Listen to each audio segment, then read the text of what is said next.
وقتی در مورد ثروت یک کشور صحبت میشه، اشاره به تولید ناخالص داخلی اون کشور داره. این معیار میتونه به ما کمک کنه که اقتصاد یک کشور در چه حدی و میانگین درآمد مردم چقدره. توی این ویدیو میخوام 5 کشور اول ثروتمند جهان رو بهتون معرفی کنم و ببینیم دلیل اینکه جزو ثروتمندترین‌ها هستن چیه. شماره 5 ماکائو. منطقه ویژه ماکائو یکی از مناطق خودمختار چینه. 32 کیلومتر مربع وسعت داره و توی منطقه جنوبی چین و نزدیک شهر هنگ کنگ قرار گرفته. صنعت توریست ماکائو اونو به عنوان ثروتمندترین کشور جهان معرفی میکنه.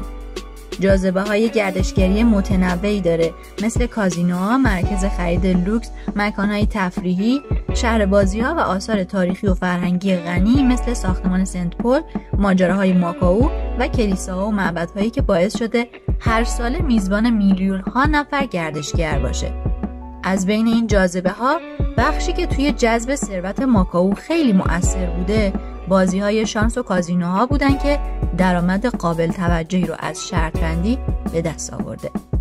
ماکائو با وجود جمعیت کم و وسعت کوچیکش درآمد بالا و سیستم مالی پیشرفته‌ای داره و بانک‌ها و شرکت‌های مالی و مراکز تجاری مهمی که توی ماکائو فعالیت می‌کنن و وجود بانک‌های بین‌المللی و سرمایه‌گذاری‌های خارجی از رونق اقتصادی اون خبر میده. علاوه بر این، دولت محلی تلاش میکنه تا از طریق تنوع بخشیدن به اقتصاد، توسعه صنایع خدماتی و تجاری و فناوری و تقویت و سرمایه‌گذاری توی زیرساخت‌ها اقتصاد ماکائو رو تقویت کنه. شماره 4 قطر. یکی از کشورهای خلیج فارسه که حدود 11,000 کیلومتر مربع وسعت داره و توی شبه جزیره قطر قرار گرفته.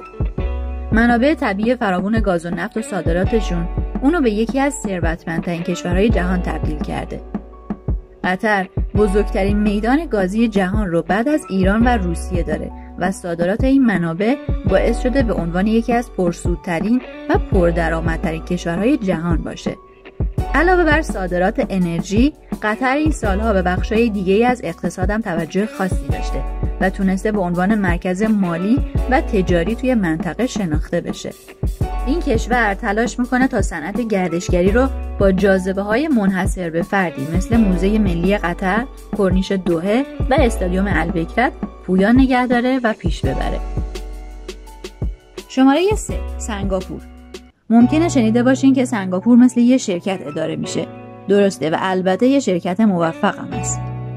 سنگاپور هیچ منبع طبیعی مثل نفت، زغال سنگ یا گاز نداره، ولی اینها دارایی‌هایی هستن که میتونه برای استفاده خود کشور باشه یا به دیگران فروخته بشه. سنگاپور به سادگی یک قطعه زمین کوچیکه که 50 کیلومتر از شرق تا غرب و 27 کیلومتر از شمال به جنوب فقط 719 کیلومتر مربع مساحت داره و یکی از کوچکترین کشورهای جهانه. این ایالت کوچیک موقعیت استراتژیکی برای تجارت بین‌المللی داره. زیرساخت‌های توسعه یافته، نیروی کار ماهر و تاکید زیادش به فناوری تونسته خیلی به جذب سرمایه‌گذاری خارجی این کشور کمک کنه. همینطور سرمایه‌گذاری سنگینی توی آموزش و بخش آموزش نیروی کار کرده و بر زمینه‌های علوم، فناوری، مهندسی و ریاضی تاکید داره. علاوه بر این کشور سیاست‌های اقتصادی درستی مثل مالیات‌های پایین، بازارهای باز و محیط نظارتی برای کسب و کارها را اجرا کرده که به حفظ کسب و کارها و جذب کارآفرین‌ها کمک کرده. این کشور همچنین با سیاست‌های متمرکز بر مراقبت‌های بهداشتی، مسکن ارزان قیمت و برابری درآمد برای ارتقای انسجام و ثبات اجتماعی تلاش کرده که به عنوان 4مین اقتصاد رقابتی جهان توی سال 2023 رتبه بندی شده و 11مین ذخایر بزرگ خارجی در جهان رو داره. اگه تا اینجا از ویدیو خوشتون اومده، روی گزینه لایک بزنین و تا ادامه ویدیو با من همراه باشین. شماره 2 لوکزامبورگ. این کشور با مساحت 2586 کیلومتر مربع اقتصادش توسعه یافته است و سطح تولید ناخالصی بالایی داره. لوکزامبورگ یک کشور دموکراتیک پارلمانی با تاریخ غنیه که استقلال خودش را از سال 1815 اعلام کرد. زمانی که از نظر هیچ پارلمانی کشور ثروتمندی نبود، تولید ناخالص داخلی پایین و اقتصاد ضعیفی داشت، به کشاورزی و تولید آهن متکی بود و خیلی از ساکنانش برای اینکه به استانداردهای بالاتری برسن به کشورهای ثروتمند با اقتصاد توسعه یافته مهاجرت کردند. اون زمان پادشاهی‌ها و جمهوری‌های مختلفی در قلمرو آلمان امروزی وجود داشتند که برای تشکیل یک کنفدراسیون متحد شدند. این کشورها آزادانه بین خودشون تجارت می‌کردند و منطقه آزاد تجاری زالبریان رو که یه مجموعه صنعتی بزرگ توی آلمان هست رو احداث کردند. سال 1941 لوکزامبورگ عضو این اتحادیه شد و با چندین جمهوری آلمان تجارت کرد. ذخایر قابل توجه سنگ آهن توی اواسط دهه 1800 کشف شد و اقتصاد این کشور رو تغییر داد. از طرفی به عنوان یکی از تولید کننده های اصلی فولاد اروپا شناخته شد و توی دهه 1900 به صادرکننده بزرگی تبدیل شد که توسعه بخش صنعتی اقتصاد رو رقم زد. اقتصاد این کشور تنها توی 5 سال تقریباً 2 برابر رشد کرد و این توسعه سریع صنعت برای کشوری که متکی بر کشاورزی بود و ثروت زیادی نداشت شرایط عالی رو برای رشد اقتصادی اون فراهم کرد. لوکزامبورگ به خاطر محیط اقتصادی سالمی که داره، ساختار سیاسی اون نسبتاً باثباته و بدهی عمومیش در مقایسه با کشورهای اروپایی پایینه. این نشون میده که شایستگی اینو داره که ثروتمند باقی بمونه و در برابر بحرانهای اقتصادی مقاومت کنه. جالبه بدونید شرکت آرسلورمیتال لوکزامبورگ امروز از نظر تولید فولاد جایگاه دوم رو توی جهان داره. شماره 1 ایرلند. این کشور توی شمال غربی اروپا است و به عنوان جزیره زمرد مشهوره و ثروتمندترین کشور جهان محسوب میشه.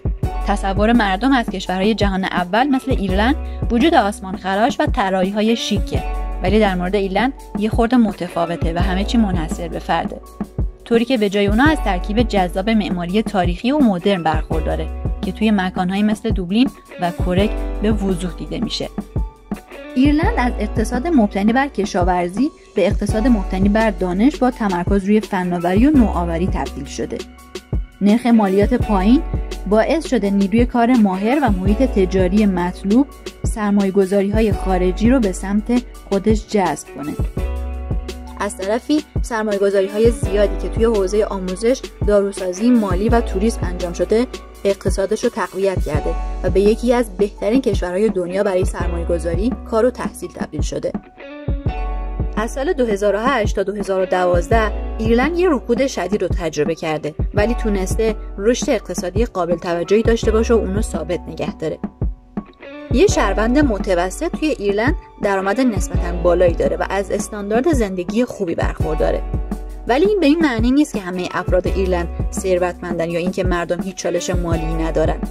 در واقع نشون دهنده اینه که مردم ایرلند از لحاظ مالی در مقایسه با مردم کشورهای دیگه موقعیت خوبی دارن و البته توی حوزه خدمات، صنعت و تکنولوژی هم زیرساخت‌های محکمی داره. به طور کلی ایرلند یک کشور دموکراتیک و صلح‌آمیزه که روابط خوبی با کشورهای همسایه و جهان داره. رتبه‌بندی ثروتمندترین کشورهای جهان که بر اساس تولید ناخالص داخلی اندازه‌گیری میشه، تحت تاثیر جمعیت قرار گرفته. هرچه جمعیت یک کشور بیشتر باشه، تولید ناخالص داخلی هم بالاتر میره. به نظرتون کدوم کشور توی سال 2024 میتونه رتبه اول رو به دست بیاره؟ توی کامنت برام بنویسید.